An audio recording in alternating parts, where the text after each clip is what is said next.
亲爱的朋友们，欢迎来到微光夜读。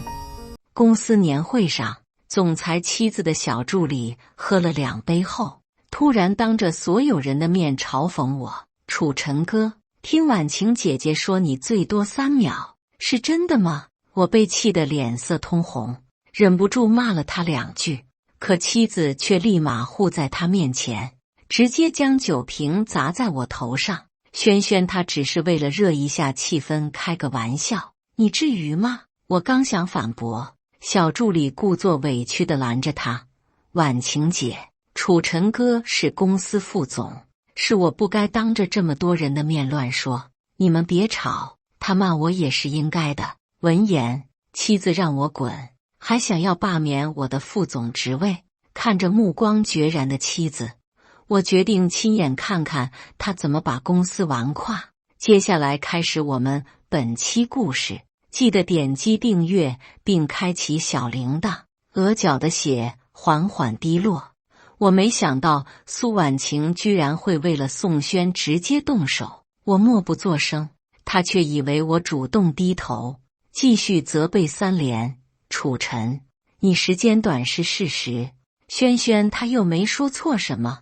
他刚步入社会，你吓着他怎么办？赶紧给他道歉，不然你这个副总就别想干了。”这时，当初跟我一同从国外回来的技术担当老王出来劝他，说宋轩确实做得不对，他作为我的妻子，不该这么践踏我的尊严。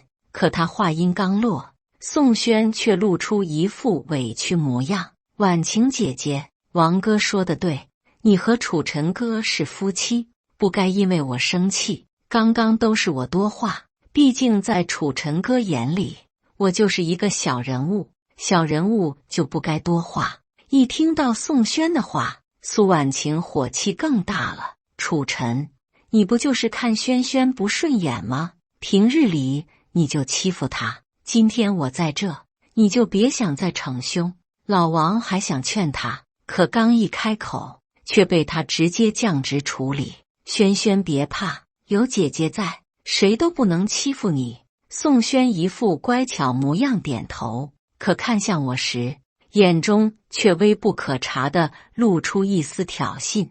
看着2人浓情蜜意的样子，我的心冷到了极致。宋轩是3个月前苏婉晴教招时，从一个野鸡大学里招来的。作为一名技术人员，他一没有高学历，二没有真技术，可苏婉晴却说什么他手脚麻利，做事情认真，让我好好带带他。我认真去带他，可他却总是对我爱答不理，还总爱去告状，说我故意为难他。每次苏婉晴都会带着他回来将我训斥一顿。我以为苏婉晴是为了储备新鲜力量，可直到有一次我路过苏婉晴的办公室，发现宋轩坐在苏婉晴的大腿上时，才明白怎么回事。到现在我还记得他们的对话：“婉晴姐姐，你长这么漂亮，还掌管一家公司，好厉害，不像我，什么都不会。我的轩轩嘴可真甜，只要你好好陪着姐姐，姐姐保证给你升职加薪，嘻嘻，我一定让姐姐开心，不像那个老男人。”而后，苏婉晴竟主动让宋轩把手伸进她的衣服，2人情到深处时，竟吻了起来。我推开门时，苏婉晴却说她只是在给宋轩讲解公司内容，还说我心思龌龊，嫉妒宋轩年轻帅气。之后，苏婉晴不知给宋轩买了多少礼物，我说他时，他却说只是鼓励新人。我是在胡乱吃醋，可他忘了，他创业那年是我不惜拒绝大公司的高薪鼎力扶持他。为了能让他取得成功，我甚至把国外带回来的先进技术给他用，还特地带回来了几个核心技术人员来维持运转。如果没有这些技术支撑和我的业务拉拢，整个公司都将难以维持下去。如今，他不仅为了一个野鸡大学的毕业生当着全公司人的面羞辱我，还对公司的功臣降职。老王一脸为难地看向我，陈哥，嫂子我示意他先别急，而后冷冷看向苏婉晴。老王是公司骨干，这几年来，要不是他主持技术部的运转，公司早就垮了。你就这么对待公司功臣的？我本以为听到老王对公司的重要性，苏婉晴就算在自以为是，也会考量一下，可没想到他却嗤之以鼻。楚晨，你还有脸说公司的技术早就成熟了？这几年来，要不是你把他们吹上了天，我怎么可能给他们那么高的工资？而且年终的财务报表上还发现你给他们偷偷涨了工资，他们不干活就算了，你还给他们涨工资，我看你就是以公济私。我冷声道：苏婉晴，宋轩他一个什么都不会的新人，你都能给他跟大家一样的工资，我为什么不能给功臣长？这些年公司的技术运转全靠他们，这都是他们应得的。我话音一落，苏婉晴却让宋轩拿出手机。宋轩直接给我看了一张照片，画面中是个别技术人员打瞌睡的一幕。他闻声细语道：陈哥，这是我在上班时看到的。婉晴姐姐对我那么好，我不能眼看着员工不干活，让他白发工资。这个狗东西居然捕风捉影！苏婉晴厉声质问：楚晨，既然你说他们有功劳，上班时间睡觉是怎么回事？你又要怎么解释？我心中愤怒。他们加班加点更新技术的时候，苏婉晴是一点不说，撑不住眯一会儿的时候，她倒是追究起来了。我刚要反驳，可苏婉晴却走上前去，突然对所有人道：我宣布，技术部的人均工资降到一半，谁要是不想干了，就直接给我滚蛋！闻言，我当初带回来的兄弟们顿时站了起来。本来以他们的技术可以获得更好的待遇，若不是因为我，他们恐怕直接不干了。苏婉晴却不知好歹，我愤怒道：苏婉晴，你当真要把公司搞垮吗？苏婉晴冷笑：你别说的公司没了，他们就不能运转一样，我就不信偌大个公司就靠他们几个人。行，苏婉晴，这是你说的。既然你这样对待我的兄弟们，那我也没必要在这个副总的位子上继续待着了。你以为你有什么了不起的吗？没了你，公司照样赚。闻言，销售部的同事顿时有人起身：苏总，你这个决策不合理啊！这几年来，每次出差，幸亏有技术部的同事帮忙解决问题，要不是他们，公司的销售额肯定没这么高，而且还有些关系着公司经济命脉的客户是楚总谈下来的。你为了一个刚毕业的小员工跟他闹，实在是有些……可听到这话，苏婉晴身边的宋轩立马委屈地哭了起来。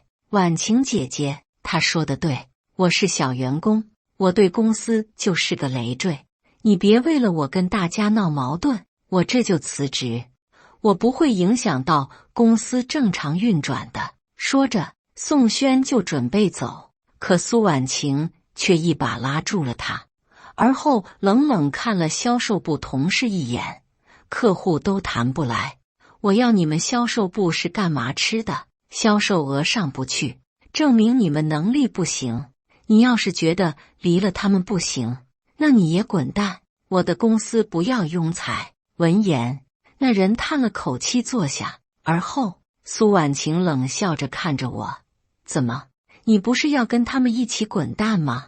怎么还在这里杵着？是不舍得？我冷冷看着他，对身边的老王道：老王，当初我说要带你们建立属于自己的公司，本以为在这里也一样，看来是我想错了。老王摇摇头：陈哥，别说了，当初是我们愿意跟你过来的，而且这事也不怪你。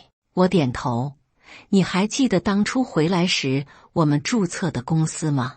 是那边的一家企业，合约到期了，正好可以拉过去。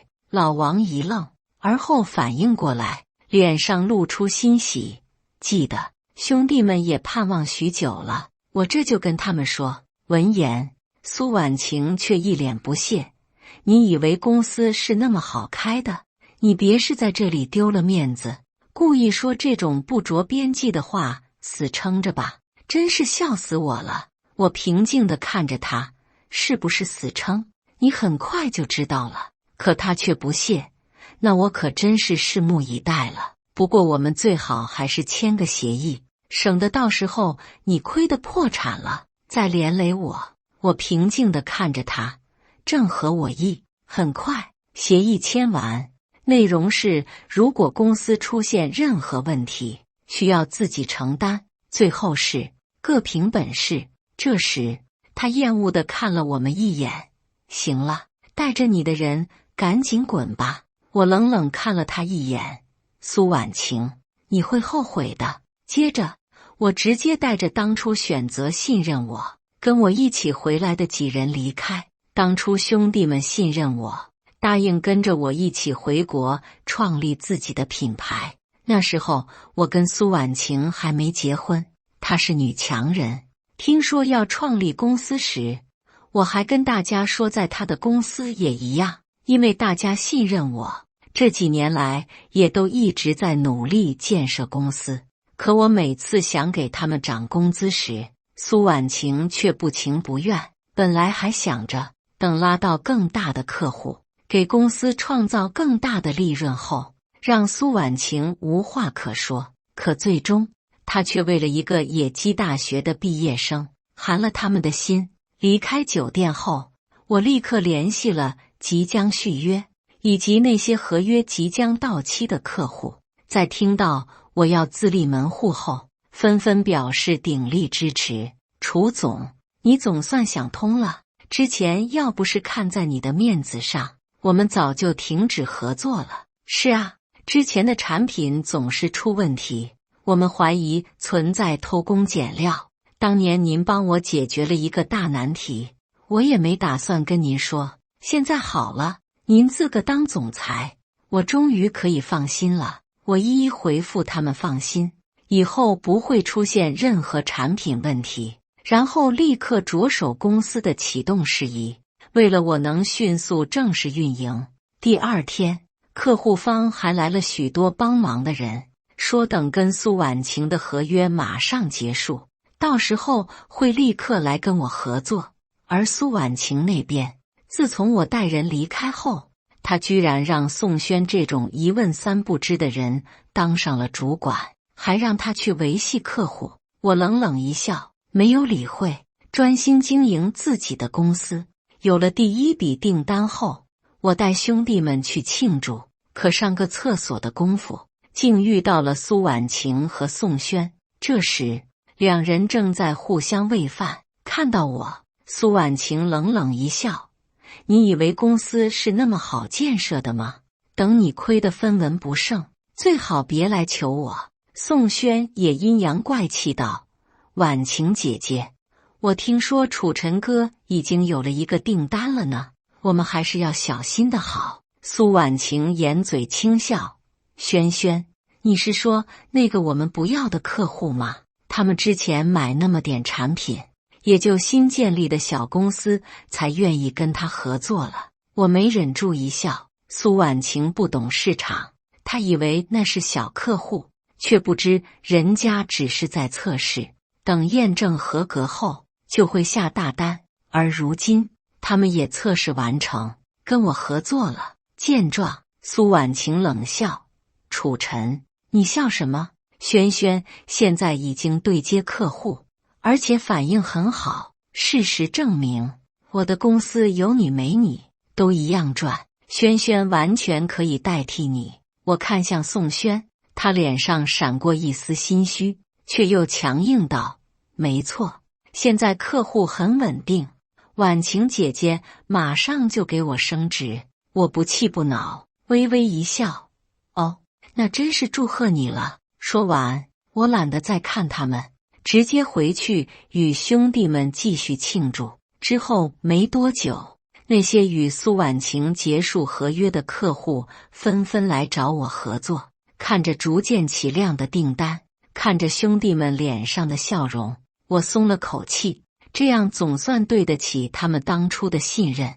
我直接给了他们公司的原始股，让他们每个人都成为了公司的股东。苏婉晴得知后，却发朋友圈表示，那些都是他放弃的小客户，只有对等的小公司才会去对接。我付之一笑。之后，之前销售的同事听说我的公司后，说现在客户都不愿意再跟苏婉晴合作，问我还打不打算招人。如今营业额上来了，我这边也的确缺人手，人自然是多多益善，当即就答应了。接下来的日子，公司蒸蒸日上，大家看到公司发展的这么好，都开心不已。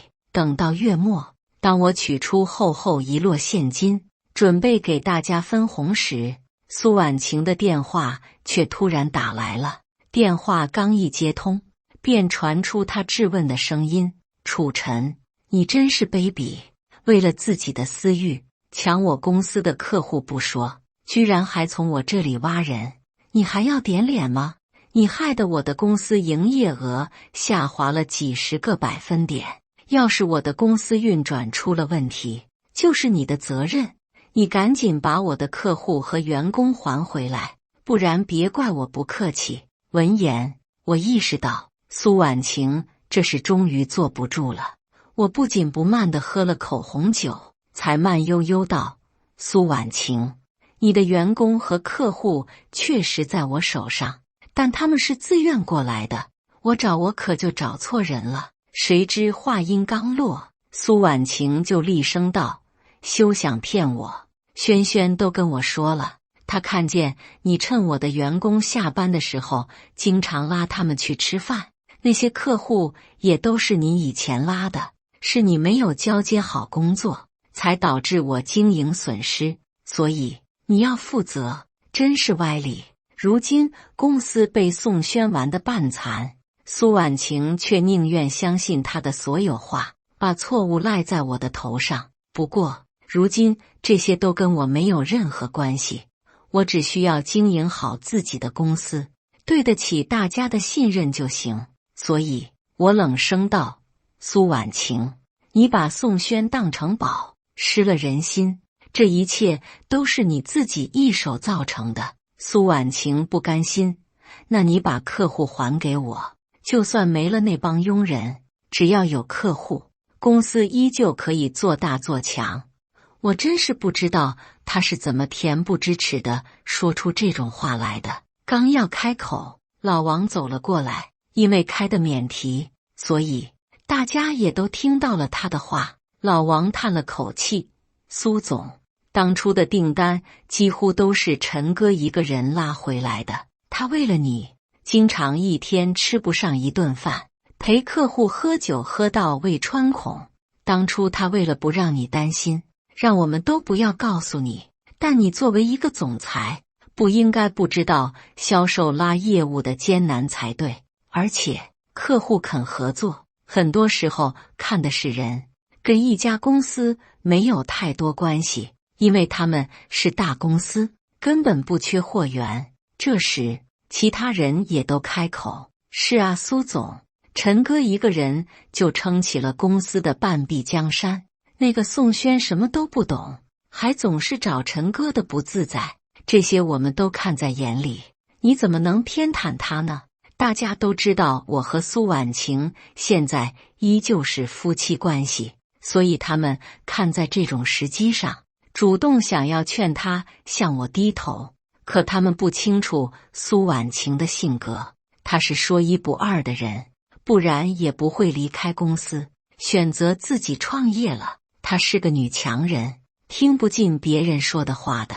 当初在一起，若不是我为她解决了难题，她恐怕也不会答应我的求婚。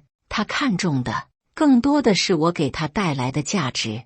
你曾以为她会忠于事业，可没想到在达到一定的规模后，居然见异思迁，包养起了小鲜肉，还让他做了主管。此刻，只听他不耐烦道：“别说那没用的，你们要是不把我的客户还回来，就别怪我把事情闹大，让你们也做不成生意。”大家还想再说，我却摇摇头，然后对苏婉晴道：“你想打官司，我随时奉陪；你要闹，那我就陪你闹。”说完，我懒得再理会他，直接挂断电话。可没多久，苏婉晴便以偷资源的名号带人打上门了，甚至还带了网红来直播。宋轩一马当先，大家都看看，就是他，为了自己的利益，不仅偷走了公司的客户资源，还想方设法地挖走了公司的骨干人员，导致现在我们公司人财两空。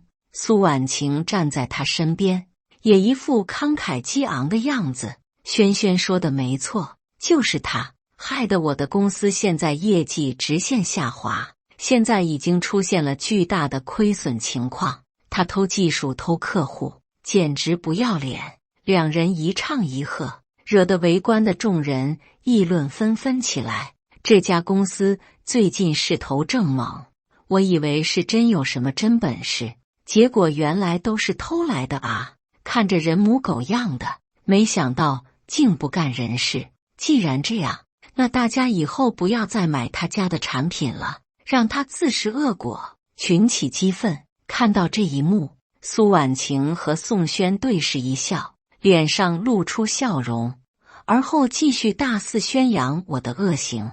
而那些网红们也趁机收割流量，不停地把摄像头往我头上对。评论区无一不是羞辱我的，可也有知道些内情的人疑惑发声：“我听说这个楚总与苏总是夫妻关系吧？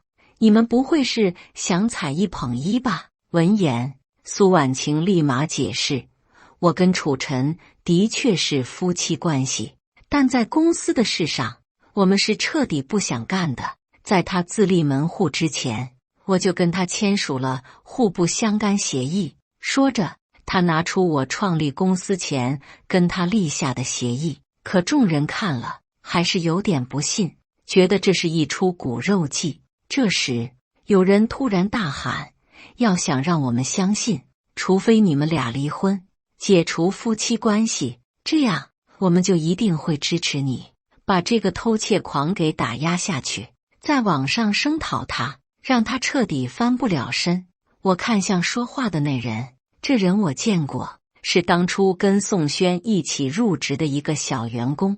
在说完这句话的时候，他跟宋轩交换了眼神。闻言，苏婉晴脸上露出一抹迟疑，宋轩却在一旁道：“婉晴姐姐，眼下咱们的公司已经濒临破产，再没有好的对策，就真的要倒闭了。不过你放心，就算是沿街乞讨，我也一定会陪着你。”宋轩说的信誓旦旦，一副誓死跟随的样子。苏婉晴看向宋轩，脸上露出笑意：“轩轩，谢谢你，不过我不会让你跟着我去乞讨的。”而后看向我，一咬牙道：“楚晨，既然你不留余地，那就别怪我不念这些年的夫妻感情，我们离婚吧。”闻言，我身后众人纷纷一惊，在他们看来，宋轩对苏婉晴来说就是新鲜一下，跟我还是有夫妻之情的，等到时候知道错了，自然会来向我认错。可没想到，他居然为了宋轩跟我离婚。老王连忙道：“苏总，这使不得啊！楚总他当年……”可他话还没说完，就被苏婉晴打断：“闭嘴！你们这帮庸才，等着公司倒闭吧！”老王还想开口，却被我拦住。既然他想离，那就离好了，我们的产品可不会因为打压造谣而垮掉。接着，我看向苏婉晴：“夫妻一场，我还是奉劝你一句，不要太天真。有些人表面上跟你一条心，其实只是为了自己的利益。”说完，宋轩立马指着我大喊：“姓楚的，婉晴姐姐马上跟你离婚，我也不用再对你客气了。事到如今了，你还想污蔑我？平日里你就喜欢打击我，现在还想陷害我，我到底怎么招你惹你了？”苏婉晴也冷着脸：“楚晨，我知道你看不惯轩轩，可这也反映了你的人品。当初我就不该嫁给你。”接着他立马安排人帮他拟定离婚协议，内容是原有财产平分，公司财产互不干涉。苏婉晴毫不犹豫地签字后，将协议书丢给我。我刚想签字，老王却拉住我的手：“陈哥，不能签啊！虽说这件事上是嫂子做的不对，可你们这么多年的感情了，我不能说散就散。”老王眼含泪花，他是真的在为我着想。我轻轻拍了拍他的手，微微笑道：“老王，这么多年了，兄弟们跟着我一起打拼到现在，我不能因为一个已经背叛我的女人让兄弟们受委屈。”说完，我毫不犹豫地在协议书上签字，然后交给苏婉晴。苏婉晴，从今往后我们没有任何关系了。看着协议书上我的名字，苏婉晴神色有一刹那的恍惚，不过却被宋轩的喊声拉回了神。他朝着媒体大喊：“现在大家都相信婉晴姐姐的话了吧？这个人就是个偷窃狂、自私鬼、人渣，希望大家都尽快曝光他，让他无路可走。”他喊完，网红和围观群众纷纷表示支持。看着这一幕，他满意的笑了，而后对之前来投靠我的销售人员道：“姓楚的公司马上倒闭，你们如果愿意回来，婉晴姐姐可以适当给你们工资，是死是活你们自己选。”有些人表情犹豫，不过很快，经过网络的发酵，我的名字很快出现在了热搜词条上，标题是楚晨偷窃别家公司资源，还有其他话题。相关部门会对我的公司进行核查，一到核实，就会进行强制注销措施。见状，有些迟疑不定的人开始走向宋轩那边。楚总，抱歉，我还有家庭要照顾，不想丢了工作。闻言，我微微点头，并没有多说。宋轩嘴角微勾，冷冷看着我：“姓楚的，这就是你骂我的代价。从今往后，我会将你踩在脚下。不过，你要是现在把客户资源交给我的话，我可以给你一个机会。”我平静道：“宋轩，你太过自以为是了，不过是煽动了舆论而已，真以为能让我伤筋动骨？”宋轩还想开口，可苏婉晴却走到他身边，不屑道：“轩轩，别跟他废话了，等他公司倒闭了，那些有需求的客户自然会向我们抛来橄榄枝。”宋轩点头：“婉晴姐姐，我觉得咱们公司应该重新规整一下了，而且我有位留学的哥哥从国外回来了，他有最新的经营理念和管理方法，甚至还有自己的客户资源，不如让他来咱们公司。”苏婉晴眼睛一亮，同意道：“公司这么多年一成不变，确实该变通一下了。他在哪？”“他现在已经下飞机了，我这就去接他过来。”离开前，苏婉晴冷冷看着我：“楚晨，你好自为之。”在苏婉晴带人走后不久，督察局的工作人员便来了，而那些网红也如狗皮膏药一般再次蜂拥而至。我们接到投诉，你们企业的人存在作风问题，请出示一下相关证件，配合调查。闻言，不等我拿出证明资料，那些不嫌事大的网红已经开始造谣是非了。大家快看，这家偷窃企业马上就能自食恶果了。他们偷了别人公司的技术和客户资源，今天就是他们倒闭的日子。这种人不仅要查封，侵犯别人的利益，还要让他坐牢才行。评论区抨击无数，都在等着看我的公司被查封，还要求监管局惩治我。可在他们意料之外的是，我不仅提供了企业的相关资格证书，还让老王提供了我们刚回国时产品的一些测试合格证书。这些证书都是之前我们打算开公司时率先办理的，只不过后来进入苏婉晴公司后，我一直是用的这些资格证书进行，而这些因为都是一些基本的东西，所以我都没有跟苏婉晴说过。她虽然一心想要创建公司，可说到底，她只是想一人说了算而已。若不是我的帮衬，她早就倒闭了。我满足了她的愿望，只是她却不珍惜。最后，督察局查看了证件，没有任何问题后，带着人离开。那些网红看到我毫发无伤，顿时大跌眼镜，纷纷质疑是不是我给了督察人员什么好处。可这种事情不是他们一些网红可以随便胡说八道的，不仅被警告，有些还进行了封号处理。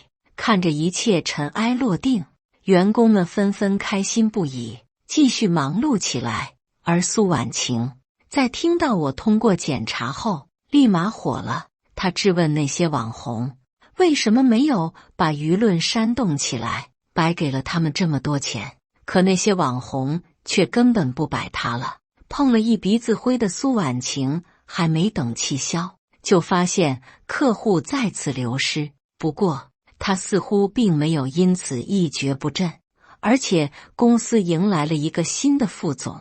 这个人不是宋轩，而是他那个所谓的哥哥。他没有继续发展国内的业务，而是打通了所谓的国外路线，跟一家叫永捷无间的企业进行了合作。可我发展业务这么多年，国外有哪些企业存在需求我几乎都清楚，可却都没有听说过这家公司的名字。只不过苏婉晴确实有了订单，而且一下子就是千万级别的，对方甚至把他公司的亏损都给补上了，而且就算产品有问题都不会追究。苏婉晴的公司恢复了正常运营，他感谢宋轩和他的哥哥给他带来的一切，还明里暗里地说，就算没有我的那些客户和技术支持，他的公司照样赚。甚至在最新的朋友圈动态上，对宋轩以亲爱的作为称呼，而且手下有人曾亲眼目睹他们一起出入酒店。不过我和他已经离婚，对他也已经彻底失望，自然不再存在什么怒火之泪，只是觉得这件事有很大蹊跷，于是派人深入调查了一下。1个多月后的一天，我正在出单，老王匆匆跑来找我，陈哥，今天兄弟们打探到一件事。我问什么事，他左看右看，拉着我来到办公室才继续开口。陈哥，苏婉晴最近公司蒸蒸日上，客户不计较他的产品次品率，是因为对方根本不是为了他的产品而来，而是为了通过产品运输一些其他的东西，而且量还不小。看着老王眼神中的郑重，我立马明白过来了什么。这时我不禁在想，这件事跟苏婉晴又没有关系。直到一次行业技术交流大会上，我跟苏婉晴对向而坐，她脸色红润，看上去比前段时间公司濒临破产时的气色好了太多。会后，我趁宋轩离开的机会问他，苏婉晴，你的产品次品率太高，却能卖得这么好，难道你就没怀疑过对方的目的吗？苏婉晴却冷笑一声，楚晨，你不会是嫉妒我有这么大的订单吧？这些都跟你没任何关系，而且这次是轩轩的哥哥从国外引进的客户，你没钻空子的机会了。我仔细观察苏婉晴的表情变化，可却没看出一丝遮掩的迹象。也就是说，他很可能不知情。而这时，宋轩回来了，见到我，他立马换上不屑的脸色。姓楚的，你还来找婉晴干什么？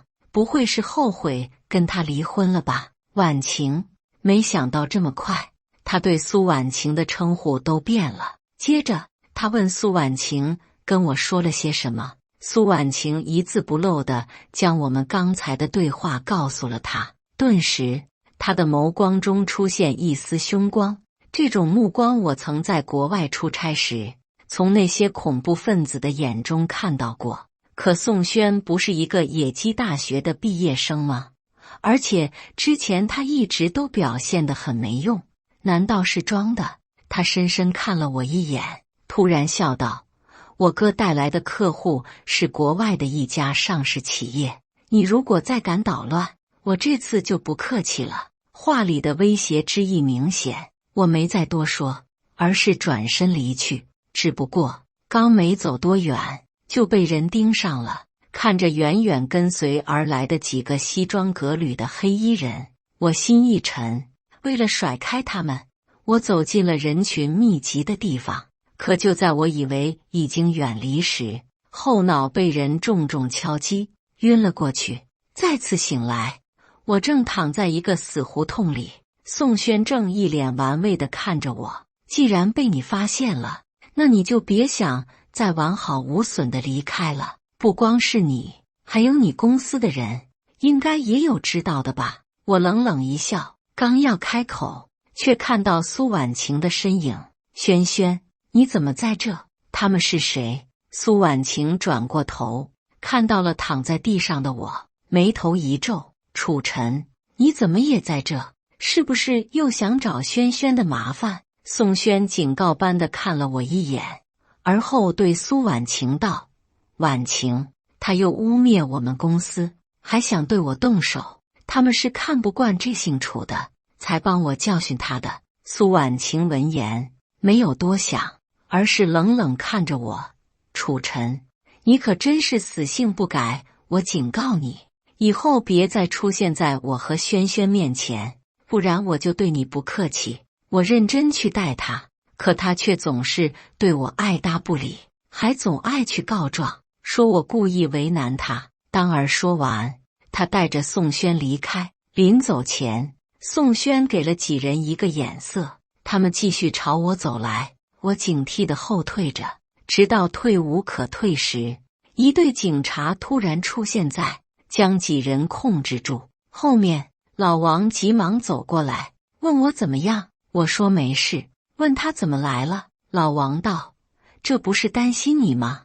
万一这狗崽子对你不利，没想到真赶上了。接着，老王对警察阐述了几人存在非法交易，这顿时引起了警方的重视。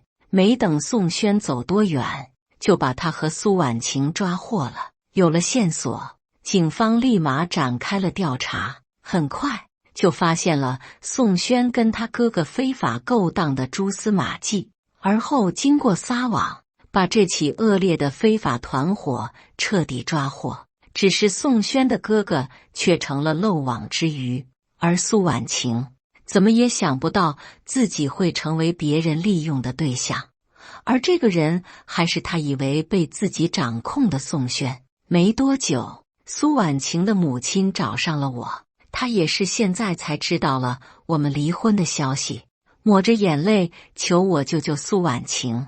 苏婉晴的父亲去世早，他要是没了这个女儿，恐怕也活不下去了。可这种事不是简单的违法，而是对人民有害的事，不是一个简单的保释就能救他的。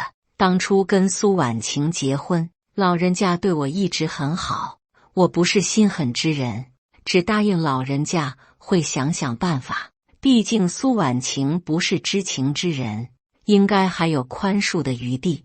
正当我辗转在寻求帮苏婉晴的办法时，宋轩的哥哥却突然找到了我。他说让我帮他完成最后一笔单子，不然就让我的公司继续不下去，还拿我的家人威胁我，说他还有帮手，要是我不答应，就让我后悔。我假意答应他，可实际上我早就报了警。